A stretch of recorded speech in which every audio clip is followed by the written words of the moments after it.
Kemudian untuk jangka menengah, Kementerian PUPR telah mengalokasikan dana.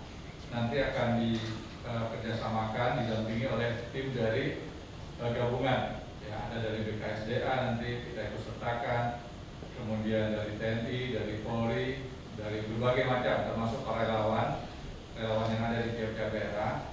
Selain membangun kembali atau memulihkan kembali kawasan infrastruktur, terutama tanggul-tanggul, ini nanti akan kita sandingkan dengan tanaman VTV atau lebih dikenal dengan istilah akar wangi. Ya, Bapak Presiden Jokowi telah memberikan instruksi kepada BNPB untuk ikut membantu daerah-daerah yang terdampak longsor, banjir untuk ditanami dengan VTV. Dan VTV ini tidak terlalu sulit kita dapatkan, terutama di beberapa daerah yang sudah sekian tahun terakhir memproduksi bibit vetiver. Ya.